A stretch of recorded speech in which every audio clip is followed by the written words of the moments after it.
No, you see, I don't remember that. I tend to remember just the funny side of things, when people, things happen and people fall over. And so, what's the first thing you remember about learning an Irish tune? Well, I was very, very late learning an Irish tune because of being an Northern Irish Protestant. I mean, it's only when I came over here that I met Irish Catholics and mates, who are not serious mates, So I wouldn't classify myself as a sort of A trad player. I do my best. You do your best, but you have it in you. I've heard the music and it's there. It's in the soul. It's in the soul. Yeah, I mean, that immediately sounds pretentious, but you put a flute up to your mouth and something comes out. Well, I can play an Irish tune. Yeah, but there's playing an Irish tune, and there's actually feeling an Irish tune, and you do that. You feel the Irish tune. Of course. I mean, I can sing you an Irish song. I mean, I know quite a few Irish songs. I mean, I think my favourite Irish song is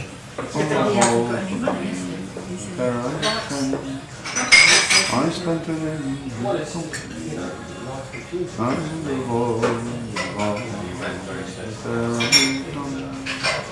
the last but for always I want to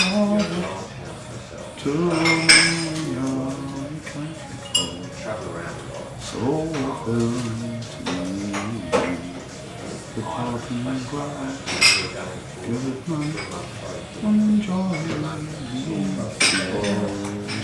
I'm only going to sing one verse because it was that song was to do with a geezer who was being hung. Yeah. And to me that sort of sums up the whole sort of feeling when things were going badly wrong, everything was going on. And it's just a nice. Listen to another 2 or 3 verses.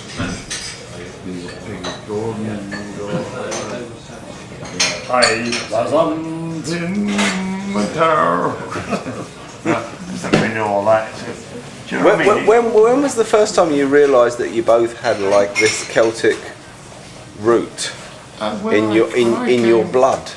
I mean, you got to remember that when I was in Belfast and I went to classical flute tuition, like went to classical cello tuition. Yeah.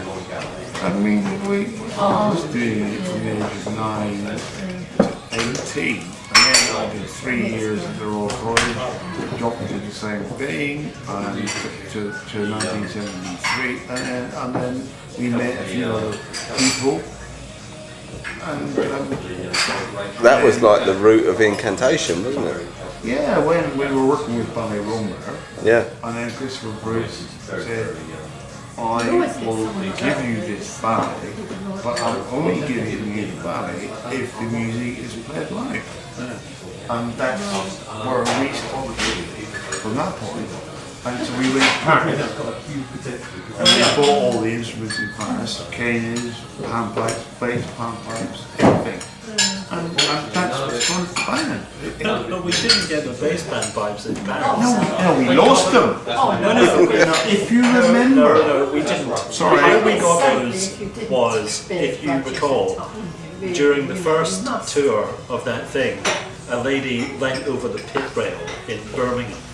Birmingham Red, and she said, do you boys want to buy some panpipes?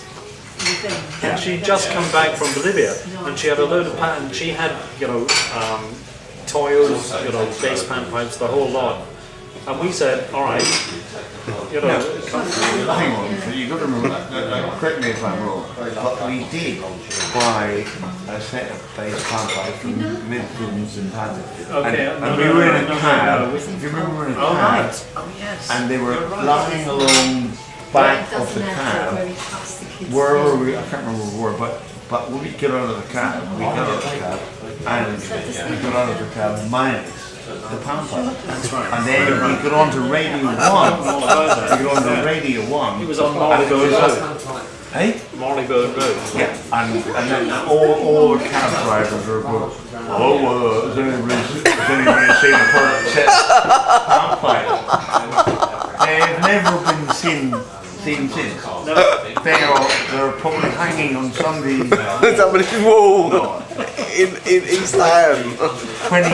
22 years later. 25 years later. So there's a missing set of panpipes. And somebody out there has it. Well, that happened to me again. I mean, unbelievably enough, I was going to the same place. I was going to BBC London, local radio station in Marylebone High Street, and I had Sam, who is my son, with me, and we were on the train from Dulwich right into Victoria, blah blah blah, and I had about 3 things: Chirango, Romanian panpipes, other panpipes. Right. So Sam and I get on the train, right? We put them on the luggage rack, and we sit down and we're kind of rapping. Right.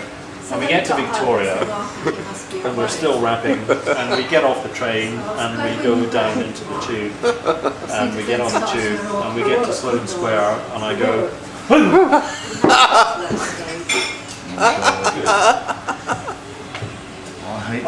so it's all been left on the train. Right. So I go, oh no. Help me. So we go to the BBC. We go to the BBC, we do the interview, right? I do the interview, I can't remember even what it was for. And then afterwards, we go back to Victoria, and I'm so depressed by now, you know, I've lost completely irreplaceable instruments. I've left them on the train. Yeah. And Sam is there, so I say to Sam, you know, we're about to get on the train to go home, and I say to Sam, actually, should we have a pint or something, you know, just or 10, well, or 10, and just kind of calm down. So we get into the station buffet and we have a pint and we let that train go, right? And then the next one comes in. Right, and so I kind of say, right, okay, let's, you know, bite the bullet, let's go home. And we get on the train. I just think, I wonder, for a second, if this could be It's the same train. Right, so There they are. we get into the same carriage. And there it is. See that? Right, and if we hadn't had a pint, we would have got on the train before, and we wouldn't have found it. Yeah. So, I mean, is that some kind of message? Yes, Always have a pint to be it's from reading. God. Well, I think it may well be. God knows always. Get the pint in before you do anything. When we came down for Machu Picchu, right, I mean, what was his name? Tony Morrison. Tony Morrison, who, by the way, I'd really love to see again. When we came down from Machu Picchu, we spent 2 days like that. I saw it on the video. It was very interesting. Yeah, and we got to the train. The train comes in at 2:30, and it leaves at 2:35. And so you have to have everything packed up. And we got there on time, come back from Machu Picchu,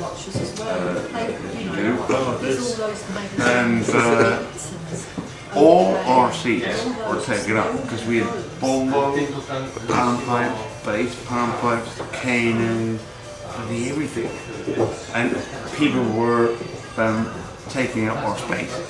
So Tony, And we had reserved we reserved. Oh, everything was reserved, and he said, right, people were sitting in all our seats, and we had these 2 4x4x4x4, 2x2x2x2 get it all in, and we had to get back to Lima. Yeah. No, Cusco, surely. Yeah, Donkey Kong Shirley. So I said to him, what's going on here, Tony? And he said, leave it to me. And he was talking to this Peruvian train bloke, and he was going, I can't speak Spanish. And then he said, so I said to Tony, what are you saying? And he said, oh, don't worry about it, it's very simple. I said, well, just give me a clue. What did you say?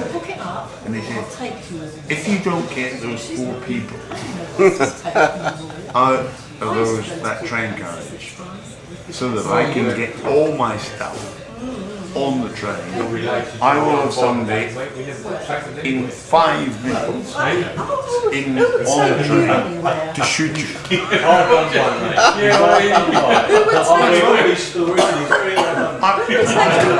What? I'll tell you, I have never seen anybody moving. It also didn't me. But then, all those people had moved all the luggage and all instruments were back on the train within 5 minutes. Within 2 minutes, yeah. That's right. And wasn't it, I mean, didn't he tell us that it was $50? Oh yeah, you can tell somebody bumped off for $50. But not that we were going to have somebody bumped off, but it's kind of was slightly fraught with danger though, because if you put a contract out on someone for $50, then the hitman would go to the person and say I'll do it for 75. $50 then to rub you out. How much to rub out the other bloke? Then he goes back saying, look, I've got offer 75, you know. Do you want to think about it? He goes like an 100.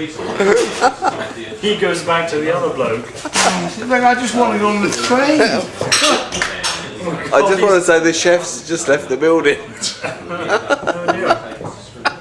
Oh God, all that. I mean, in South America, certainly then in 1986. I mean, I don't know. I mean, it's like now. I mean, we drove up this. We were going, and we went up to 17,500 feet. Oh, yeah. And we went into a river, and then we went up over the top of the hill, and we went back into the river again. And ended up at this place, which is like 17,500 feet. And we walked up to, we did 17,000, and then we walked up. We drove the wagon up to as far as it could go. Yeah, and then we walked. Yeah, and we got to about 17,500 feet, and we recorded there because your man was over there, and we played Catch a Fire, and it was really weird because like no oxygen, and you're blowing the bloody panpipes, and we had to have a rest. Why am I saying this? Yeah, because the 2 blokes appeared from nowhere. Oh, that's right. No. Then we went down to that. Remember that massive bowl? Oh yeah. And this bowl. You think of this table. It was like a kind of Roman. It was like a Roman amphitheatre. But what were seats weren't. And our guy was saying to us that this. I mean, this is massive. Extraordinary place in the middle of nowhere. And they reckon it was for planting wheat. It was a seeds. Experimental agricultural Inca agricultural thing from the 15th century. Whatever. And then out of the blue, when we were just filming in the base. In the base, it was like 400 feet down, and out of the blue came. We were in the middle of nowhere, and all of a sudden about 12 Kids turned up. completely dressed in Inca stuff, and I have still to this day absolutely no idea Where they came from. No. And There was no village. There was no. they sat and they listened to us play, and then they went Gone. gone.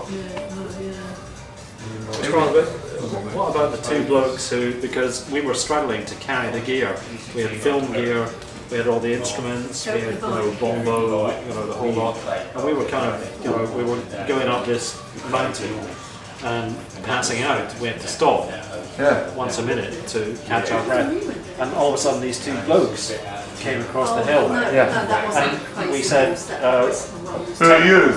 well, no, I mean, we said to them, $10. Excuse what? $10 when you carry our gear.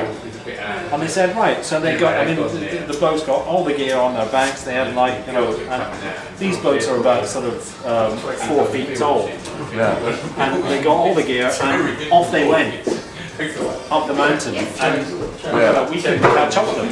No, I know. Short Yeah, they were just, they ran up the mountain with all our gear. And we were kind of going, you got Sagres. no, that was the boat, Soroche. Well, that was Sagres disease. No. Sagres disease is, no, that's a different thing. That's something you get in the lowlands. It's not even called Sagres. What do you mean now?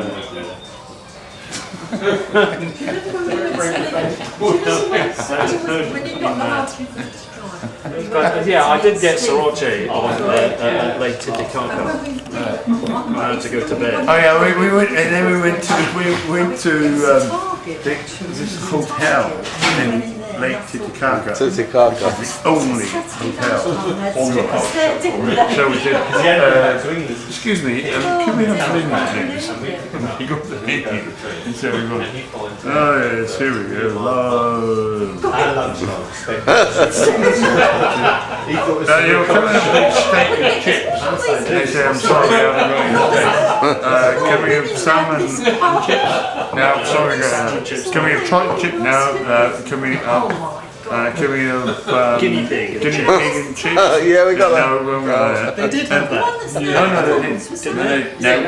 And then we went right down then, and then I said, this is like a sort of John Cleese job. I said, have you actually got anything at all? Do you actually have any cheese? Down here, and said, have you got Chinchilla. any egg and chips? I said, no, we've got eggs, but we haven't got any chips. We had egg and toast. I said, well, I've 8 of those. 8 eggs and toast. And they said, fine, good. And so when that came, I said, thank you very much indeed, that was very, very nice indeed. How much do we owe?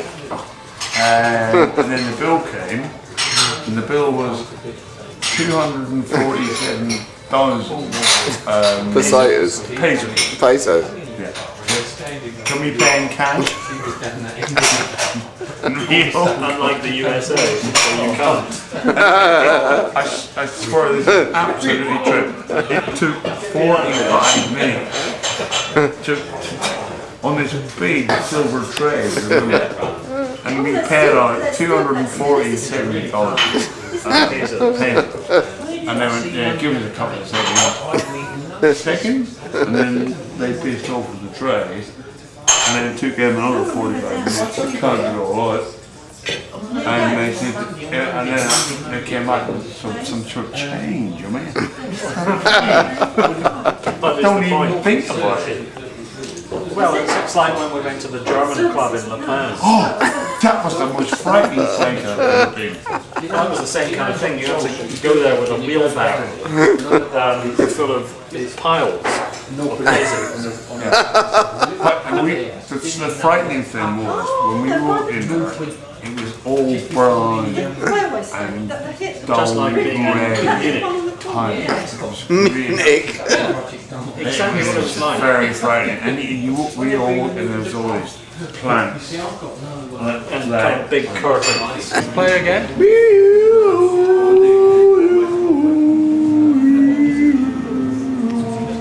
Sounds good. And how about the Sioux?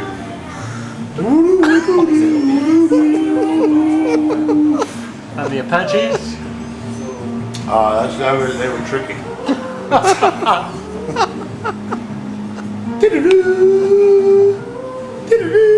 Oh, so they're kind of Italian.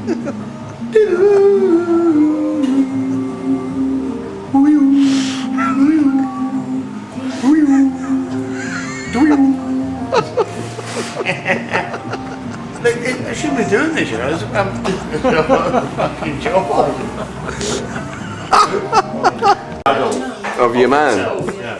Of himself. But then when we actually walked in, it's honestly, it was all this grey and himself. So you walked in, and it's all grey and sort of what do you call those plants, or aspidistras. Aspidistras, yeah, there were plenty of them. You walk in, and you're ushered in with these blokes with a full angle length. Lederhosen. No, aprons. Oh, aprons. Right. And then you look at Probably had lederhosen on underneath the underneath, aprons. yeah. One would imagine. Yeah, one would have thought so. And then you look into your left, and there's this bloke in the corner on his own, who's about 85, 90, and he's sitting there, and there's another bloke over in that corner on his own, and there's another bloke in that corner on his own, and you're thinking, oh shit. They're all the old chaps. They're all the old boys. Yeah, the old school. Yeah. They've got on a plane out of Berlin. Berlin. About sort of 1945. April 1945. Well, you see, take us down, because the interesting thing was, when we were getting the film of Bolivia, guess which airline it is? Lufthansa. It's got to be in it. Direct from Bolivia, straight to France. See you later, Mike. Cheers, mate. All the best, mate. Straight from South America to Frankfurt, and then straight from there to London. 1mm pistol, you need one of these? Hinnigan had a... Yeah, and he's quite He did, yeah. He did, yeah.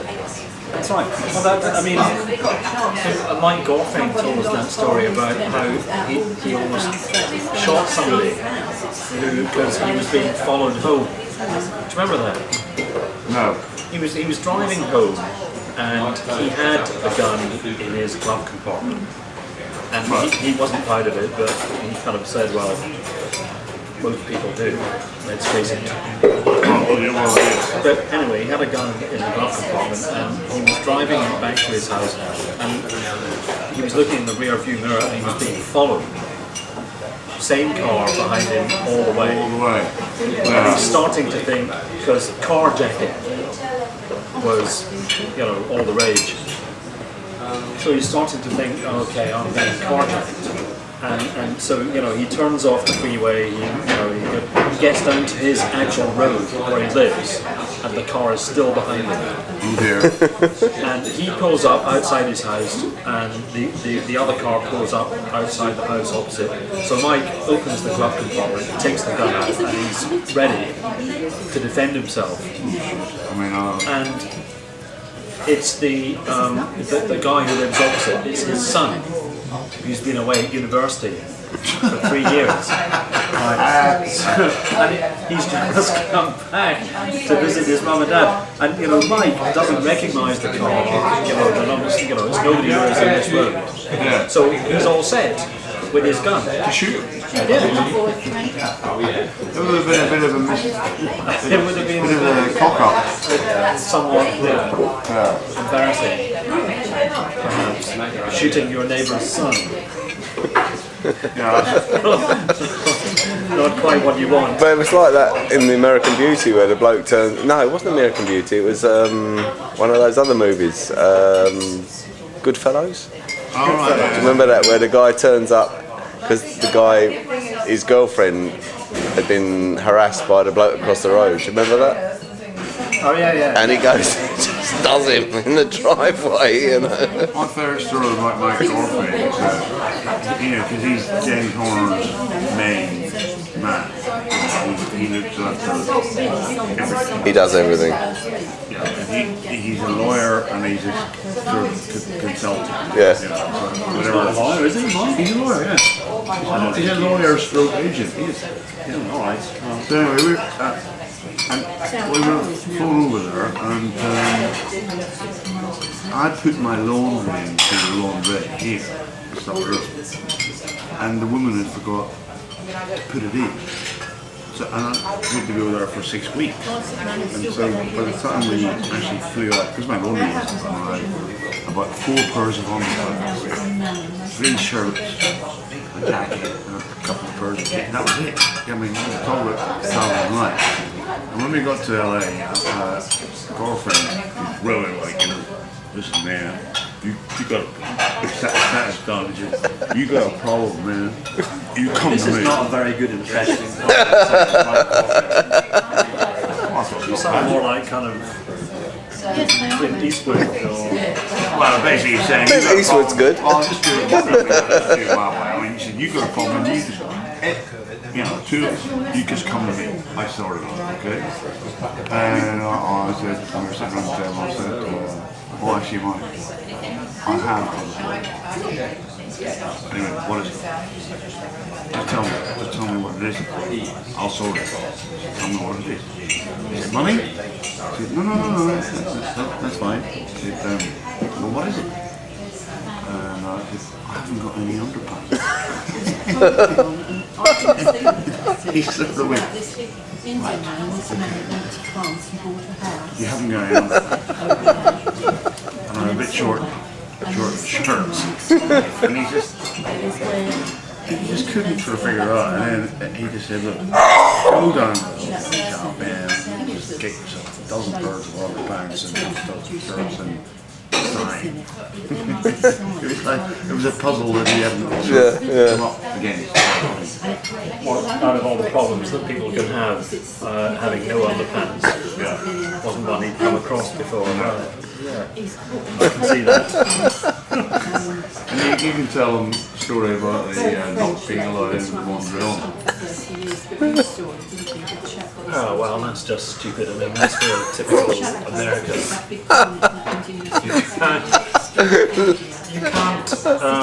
You can't wipe your bum in America without a credit card, you know. I mean, you just... You can't rent a car, you can't buy petrol, you can't check into a hotel. So at the time we had a bit of a run-in with the British legal establishment and were therefore credit card less. All right. So we couldn't check into the hotel. You know, you turn up. But what were you doing? We were doing, I think that might have been Jumanji. Yeah, I can't remember exactly which one it was, but anyway, we, you know, Oh, it does matter. No, it's important because it kind of sets it in a place in time. You know, what was the movie? You know, you were doing it at that point. all right, I think it was Jumanji. Right, fine. Robin Williams. Yeah, indeed, yeah. Yeah. What a nice man. Well, I've never met him, but I'm sure he is. Anyway, we you know, you get off the plane, you've been in the air for 12 hours. You've got to go through customs, immigration, blah blah, security, all the rest of it. You get in the car, you get to the hotel, and they won't let you check in. No credit card. So you're kind of Excuse me, we're here for 6 weeks. at that moment. Can we just check in to our hotel, please? Sorry, you haven't got a credit. So We phone call thing. yes, that's right.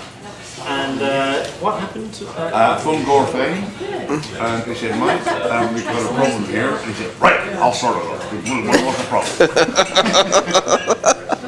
I said, they won't let us into the hotel. And he said, why not? I said, because we haven't got any credit cards, because we don't use it. I said, okay, well, I'll bike on the road in 15 minutes and I'll send you down the money. So eventually, half an hour later, this bike arrived in its security thing, baggage on the side of the thing, $4,000. So we signed for that, and we go to the bloke who is of the other sort of male variety, and said, there you go, there's $4,000. He said, I'm sorry sir, we don't take cash. Cash? We don't. He did say that. He did take cash. We haven't got a card? There's $4,000 cash? You don't take that? What do you want? What do you take? Gold ingots. Cougar on? So, we found my girlfriend bag. That's nice. We've got another problem there. Is it, what is it? They don't want the £4,000 cash. Surely dollars. Dollars. Dollars. Said, holy shit. He didn't say that. He did. That's his catchphrase. And, so, I can't remember, but anyway,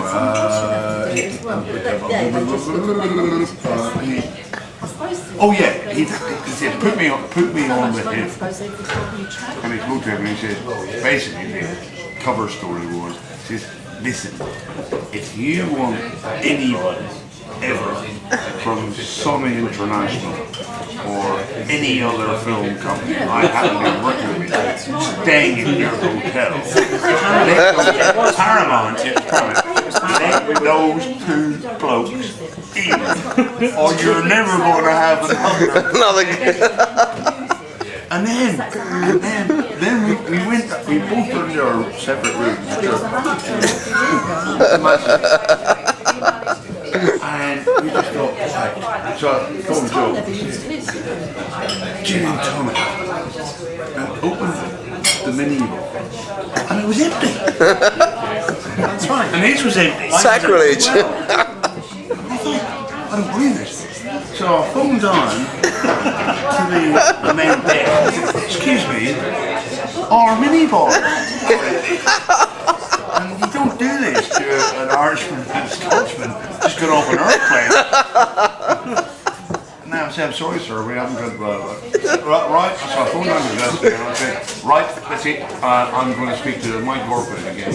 And the bloke said, hang on a second sir, just give us 10 minutes. In 10 minutes, our mini bars were full. And we had our gin and tonic. Yeah, gin and tonics.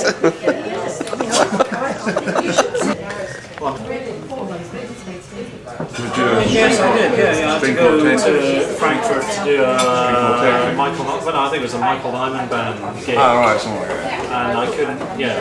So yeah, I. Yeah, and they offered me a trip back to England. Yeah. And then come back again. 10 days later. And so I said to Mike, Dave, Dorothy, I said, Mike, wouldn't it be a better idea? I mean, it's going to cost you, so many dollars to fly me back home and come back again. Why just give me a day and I'll just go up the coast, it's a big coast for 10 days. And Mike Dorothy said, hey Mike, that's real economic thinking. That is very word. Economic thinking. Yeah. And he said, and he's right. Yeah. So he said, how much do you think you'd like, per day? And I said, well, whatever you think is reasonable. I wasn't, tricky. He said, well, how much $200 a day? Well, that's sounds fine to me. 10 days, $2,000. Cash in the bank. And my car. I said, yep. Go for it. And off I went. And I ended up going through Big Sur. I find it an absolutely fantastic hotel. All wooden structures. But it was the wooden structure was the main restaurant, the bar. And then up on the hill, there's all these separate cabins overlooking the sea. No locks on the doors. You need to understand that not many people know what septic means. I had to have it explained to me. Septic tanks. Yeah. Well, anyway, I mean, Isn't that where Howard Hughes lived? oh yeah, no, I went to Not that. far from there, is it? Some castle or What do you something. call the castle? Oh, I went to the castle. Hearst. Hearst. Hearst, yeah. Yeah. There's 4 bus tours up to that, and I took 2 because the house is so big that that's another story. But anyway, when I got to this restaurant, I then find there's a little walk through this sort of, and up the road about 100 yards to there. There's a bar. Overlooking, literally looking down onto the sea. I think I may have drunk in that bar. Big Sur. Oh yeah. And it's on stilts. It's right on. Right. It's high up but looking down. Straight down onto the sea. Yeah. And I walked in, and it was $2,000, and it was my birthday. He was in Frankfurt. I had 10 days. And how did you feel about that?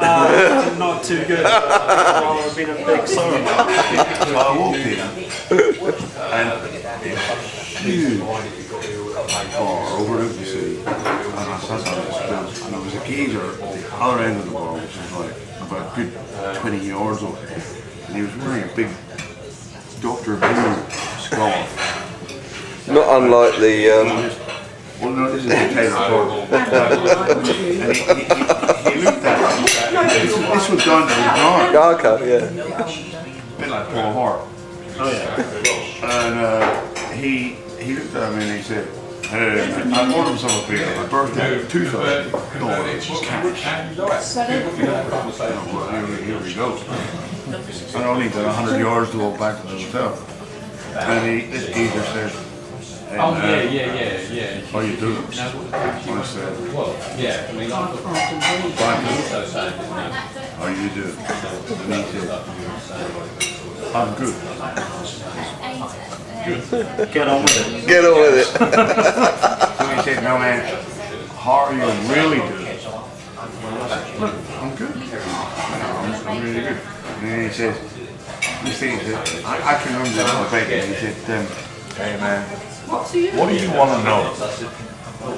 all of it. I said, I don't really want to know. Because Terry needs to know something.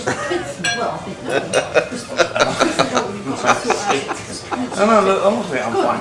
They said, listen man, trust me, everybody needs to know something. Well, I can concur with that. Yeah, so I sort of got right at thinking about it. Okay. What's the weather going to be like tomorrow? What you sent them. I think that. And then he said, he sort of looked around a bit. I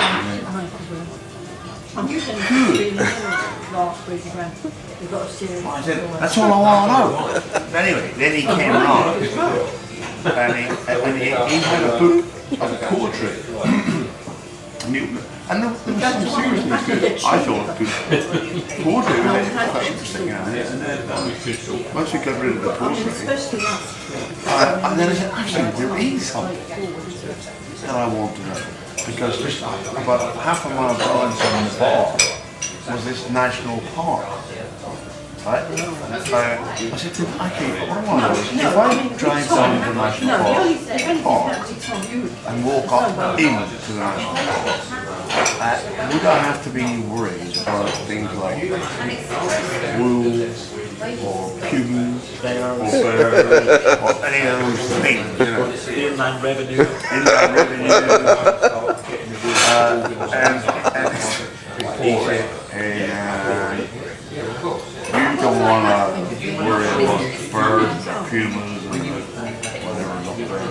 He said, what do you want to worry about is the X-Plate and me, X-Plate and Rambo style. The Rambos. thank you very much. What, so they're all out there? Living up there.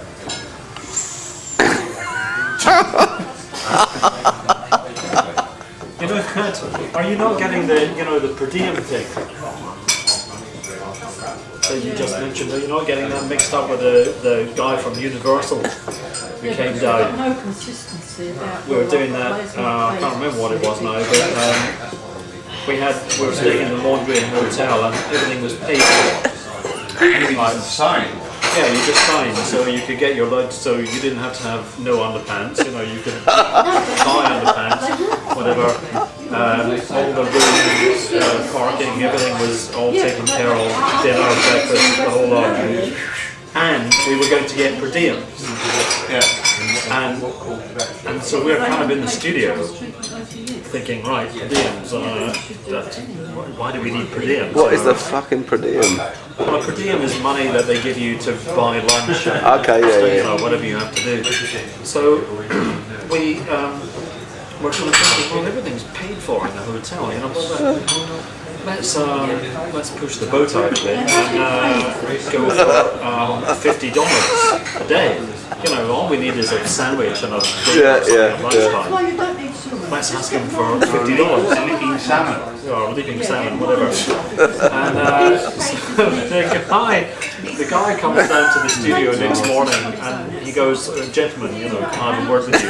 He takes us aside, says, about per diems. I was thinking kind of $100 a day. And Mike and I kind of look at each other quizzically, and he goes, all right, 200. Yeah, that'll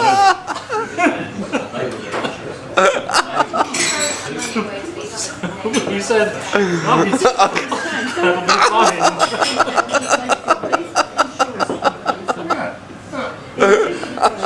We needed it. And did you max it? Yeah. We rinsed it a bit. Yeah. So really, the whole business of playing music and per diems, it's kind of. Well, it was a really sort of different thing in those days in the Americans. It's just so much bloody money. Yeah, you spend so much money. You talk about $70 million on a film, employing someone like for a few quid and a couple of pints. It's not breaking the bank. Budget, you know what I mean? Well, that's right. They don't. The thing is that producers don't like it. They don't like spending money on the music budget, and so that's why it was kind of an unbelievable double bluff with the $50 per diem suddenly went up to $200. Nobody would notice. In the space of 30 seconds. Yeah, it's okay, man. Yeah. My girlfriend. My girlfriend. Girlfriend. Oh, girlfriend. I thought you said girlfriend. No, I just think it's another show, is it? What girl was it? Oh, God. My girlfriend. No, that sounds like it could be a bit dodgy. I assure you. He's married. I have a girlfriend of my own. They came down, I think I was 16. Everybody with another ball. Good idea. Bognor We Regis. were going to Bognor Regis, and we all planned to meet in that pub in the corner of Brixton. Oh yeah, right, yeah. Cool Harbour. Opposite the Ritzy, yeah. Yeah. It used to be called the Prince of Wales. Something like that, With yeah. a pool table. Rather than the Princess of Wales. Sort of gaff. And we all sort of met What's up. this thing you got with Wales? Nothing. nothing to do with Wales. This is on the way to Bognor Regis. Bognor Regis. And so we all met up there, and we all had a couple of pints of Guinness before getting in the tour bus. The tour bus, yeah. And we got in the bus, and then we all had a few tinnies or whatever. But the captain dropped rather a large lump of, you know what. Just been downgraded from Class B to Oh, Class okay, C. yeah. So, as we were driving on to Bognor Regis, he seems to be becoming rather strange. We Animated. didn't know. I mean, we were. I mean, I have to say this. We were not a sort of druggy band, but Forbes did occasionally Indulge. Allegedly. So by the time we got to Forbes, he was on another planet. And the gig always started off with odd jobs, an offbeat triangle, and then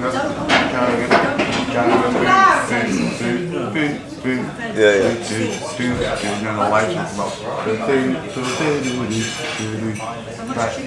When we started,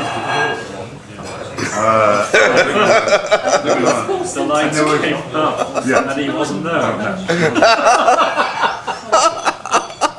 And I looked off the side of the stage, and he had a guitar over his shoulder, and he was wandering around going, "How you doing?"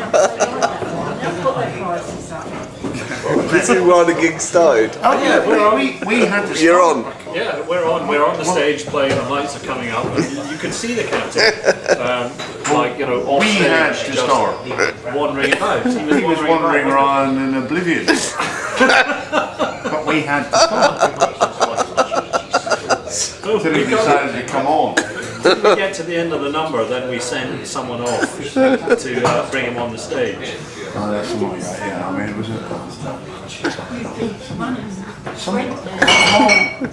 really, how we got away is something. Well, I don't know.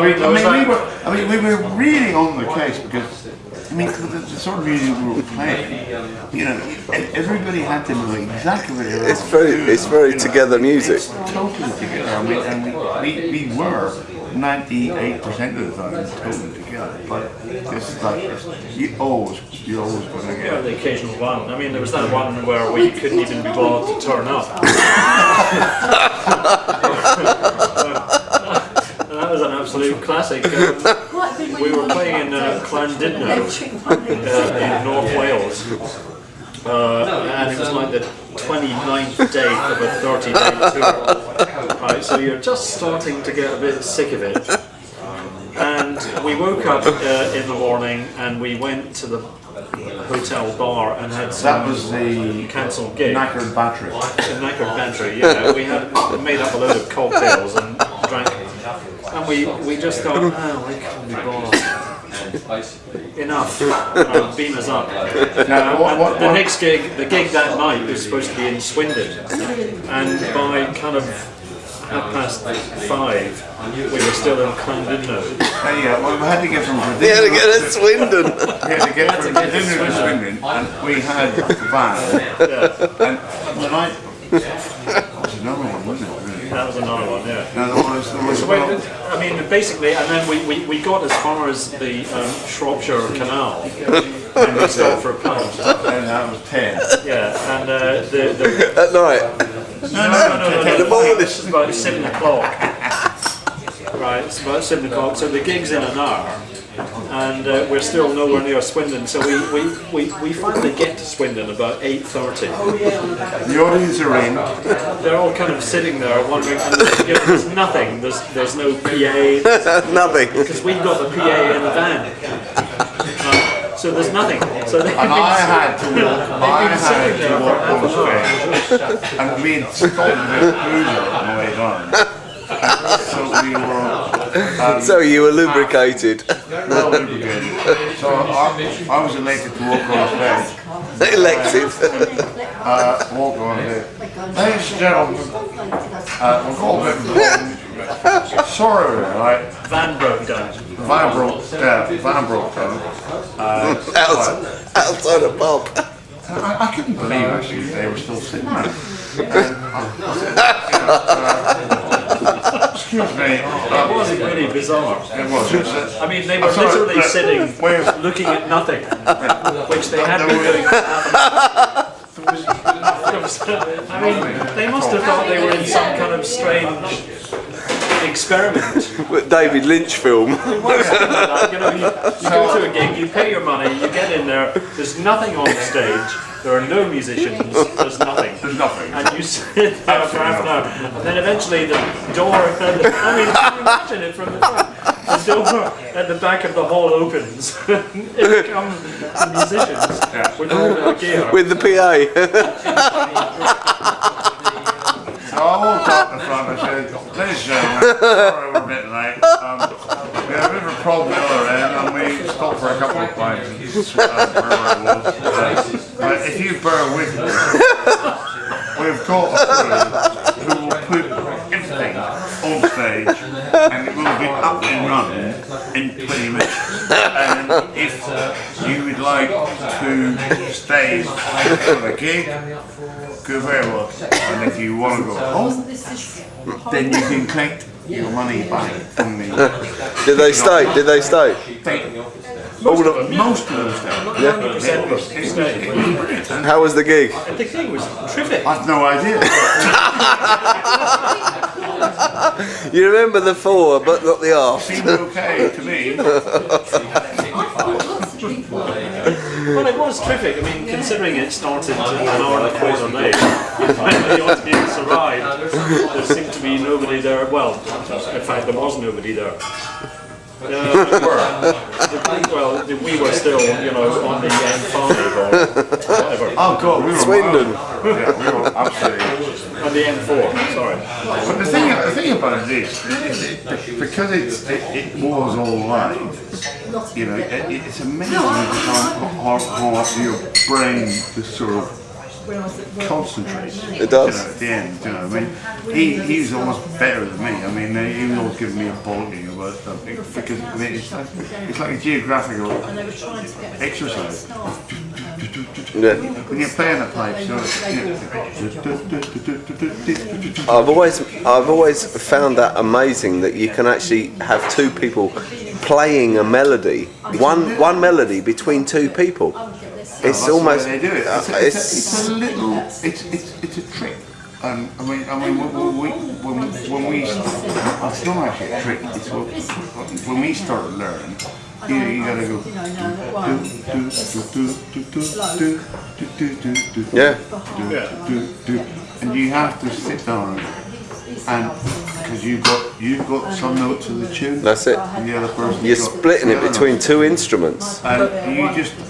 One has to say that we did spend a lot of time learning how to do that.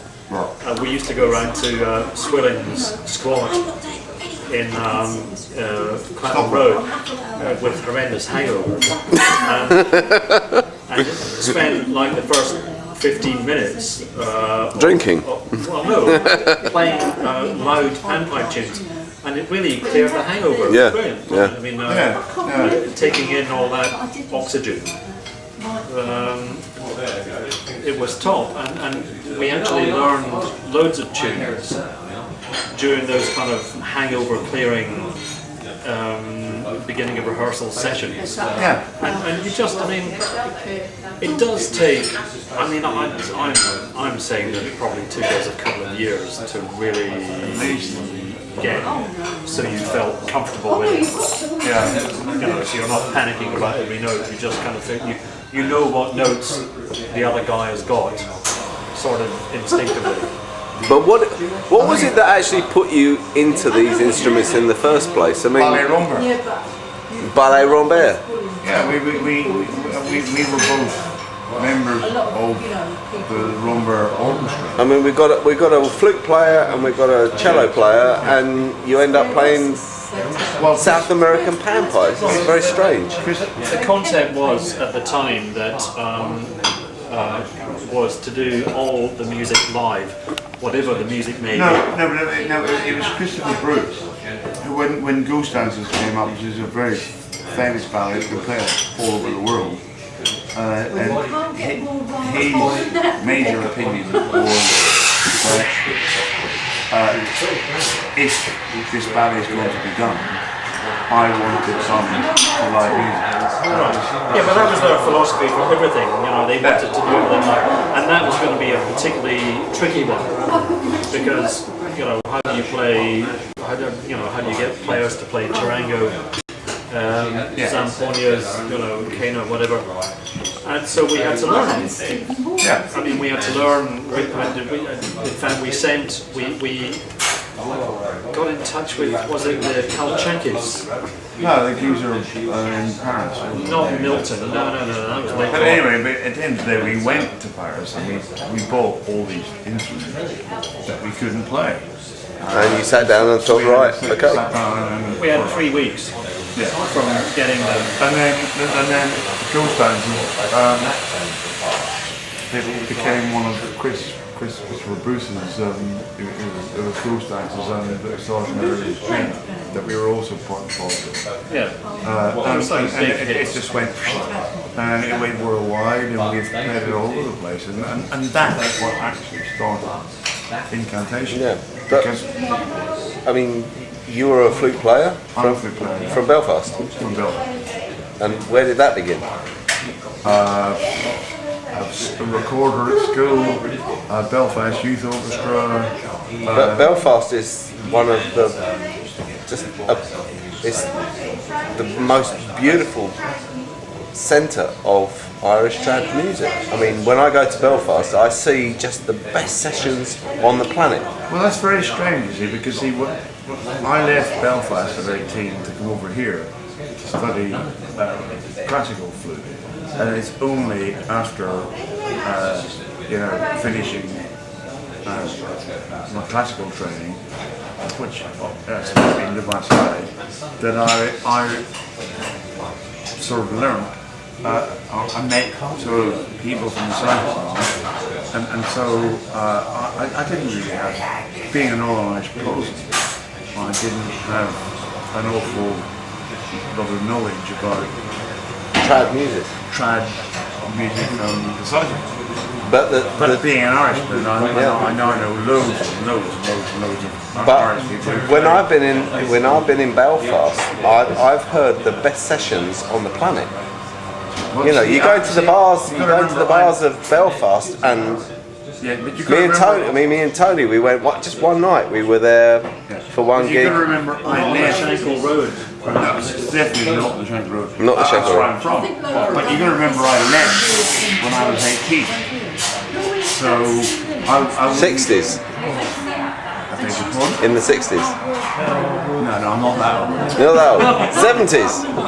I left in 72. 70. Well, But I mean, I wouldn't have. I mean, it was right in the middle of the Troubles. I mean, now I've come over here. I've been here for like 30 years. I mean, most of my best friends are Irish musicians or classical musicians, and it's not a religious thing at all. no. The playing It's the music of the tunes and the singing of the songs. But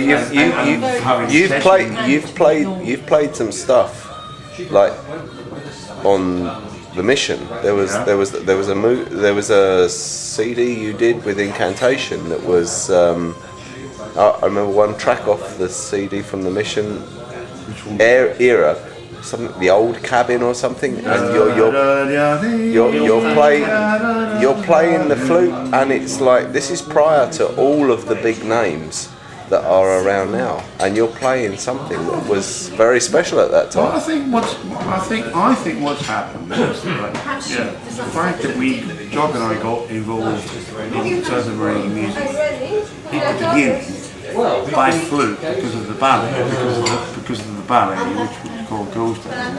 Then we ended up going to South America, and we came back. And the one thing I do feel proud is that when we came back with a load of South American music, there was all South American buskers, because I think we started something. You did. And I'm not trying to sort of say, hey, look it up. Yeah, no, But you I started. think It was an awareness something, thing. It was you know, just bringing a music from South somewhere. American bands in Paris and in London, three flavors. We have Holland. vanilla, I chocolate, think and we did. hazelnut Yeah. ice cream. Because And I strawberry mean, I was lemon just. sorbet. And you It can all mix started them. from the ballet, because the ballet Yeah. Ghost Town was so strong. It was basically about death. Strawberry, hazelnut, and chocolate. In Yeah. South America, it was about Chile. It was Only about hazelnut missing and people. strawberry. It was Yeah. about. It was politically. And I just thought. I think we brought South American music to the attention of people. But you mix South American music with Irish music, because I mean I was just a punter, and I bought albums and I heard South American music, but you were mixing other stuff in with it, which Yeah, I come found on. exactly. But why did you choose to do that? Mixing it's like the Irish Celtic culture in with the South American Well, stuff, which I felt. he's sort of Irish Scottish, and I'm Irish Well, Scottish. I mean, the thing is, I think it's kind of nonsense that you can't mix ethnic cultures, because, you know, musically speaking, and you know, we find this, the more types of ethnic music you research or start to get into, the more you realise how much they have in common. For example, scales from different countries as far apart as Ecuador or China or the Solomon Islands have used the pentatonic scale, and hilariously enough, it often appears to be in G. Right, so all so the South American, the Andean panpipes are basically in G, most of them. Romanian pipes are in G, and how far away is Romania from Bolivia? I mean, well, they got the same coloured flag, but apart from that, they're kind of a long way off.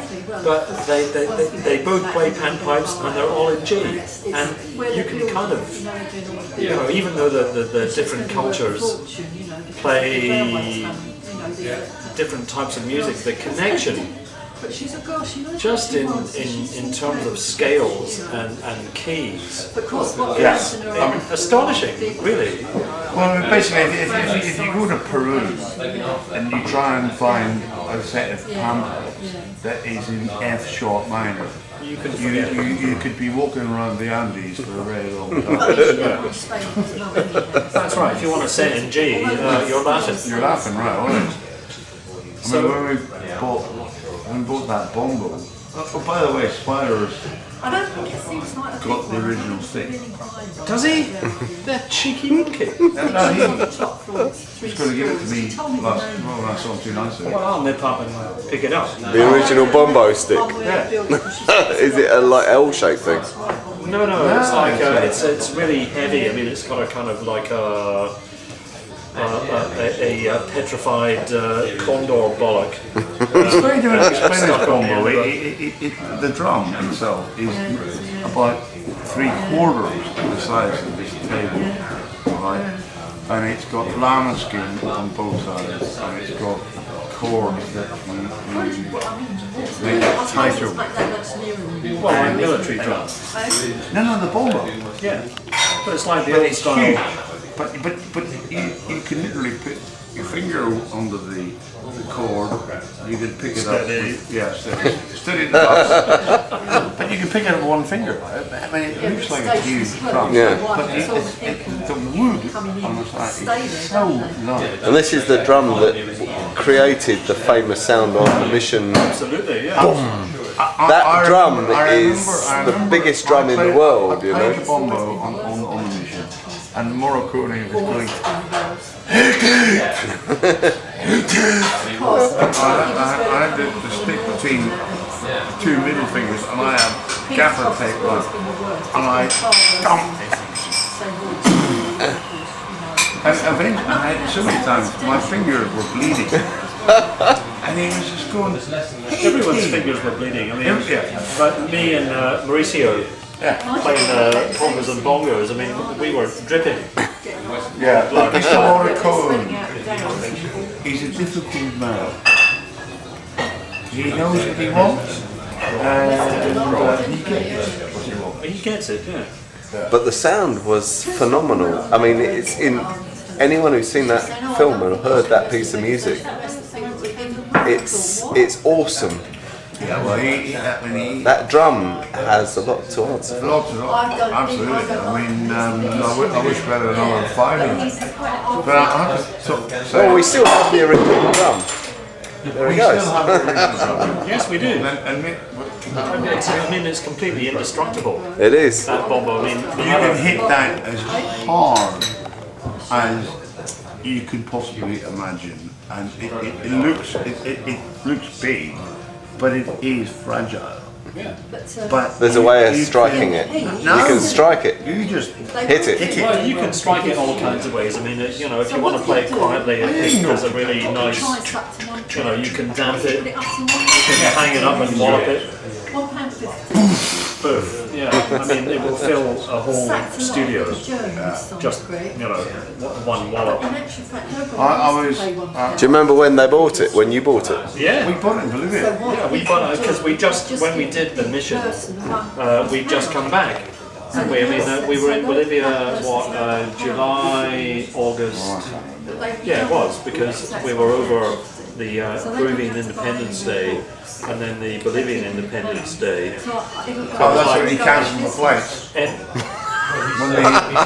we were trying to get on an aeroplane, and the